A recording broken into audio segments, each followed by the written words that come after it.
Sveiki visi, šioje serijoje ypatingas svečias mama. Labas, mam. Labas, Romai. Ką gaminsime šioje serijoje?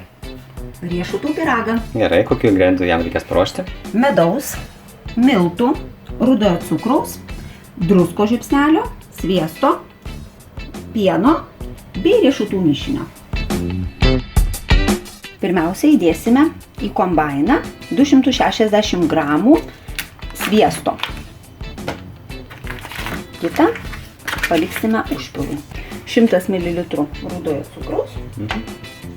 Suberiam ant sviesto ir užbirename žiupsnelį druskos. Įjungsime kombainą ir maišysime tol, kol rudasis cukrus susimaišys su sviestu.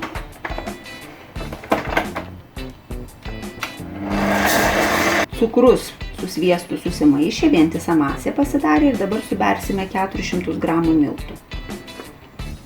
Ir vėl sumaišysime su robotu, kaip Romas sako. Tešlą pabaigsime maišyti su rankomis, kad jinai suliptų į vieną vietą. Ir dabar sudėsime tešlą ir ją išsklaidysime po visą skardelę tiek, kiek mūsų skardelė yra. Suformuotą tešlą pabadysime šakute, kad išeitų iš jos oras kepant. Ir kepsime orkaitėje, viršutinis ir apatinis kaitinimas, maždaug apie 20 minučių.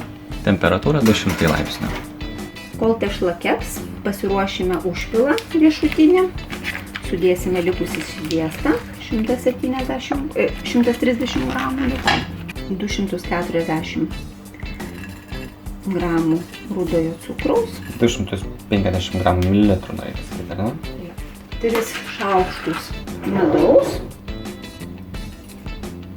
Viską ištirpinsime ant mažos ugnies. Dabar į užvirintą mišinį sudėsime riešutų mišinį 400 gramų riešutų. Mes naudojame lazdyno ir anakardžio riešutus. 2 šaukštus pieno. Galima naudoti ir grietinėlę. Ir viską užvirinsime.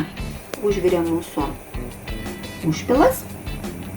Ir dabar mes jį pilsime ant mūsų pakeptos tešlos. Kurį kepia apie 20 minučių. Išimsiu dėl saugumo.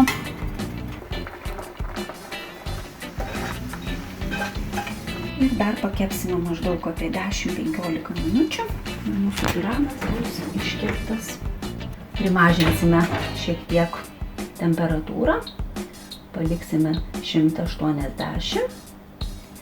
Kepėme apie 12 minučių. Ir tiesiog dabar išimsiu ir paliksime aušti. Labai gražiai atrodo, laukiu nesulaukiu, kai galėsiu paragauti. Mama pjausto pyragą. Koks gražus pyragas. Nu tai ką, Mo, ragauk pyrago, kokį pagamino tavo dukra? Paragausim. Vis tiek tavo kaip ir gimtadienis beveik. Prašom. Gerai, ačiū. Su rankom imk.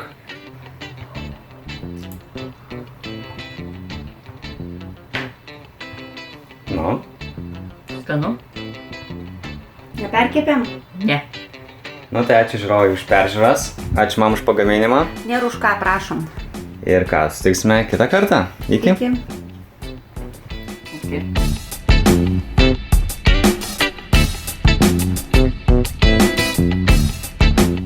Tai va, Mo dar šauna kokteiliuką per gimtadienį savo.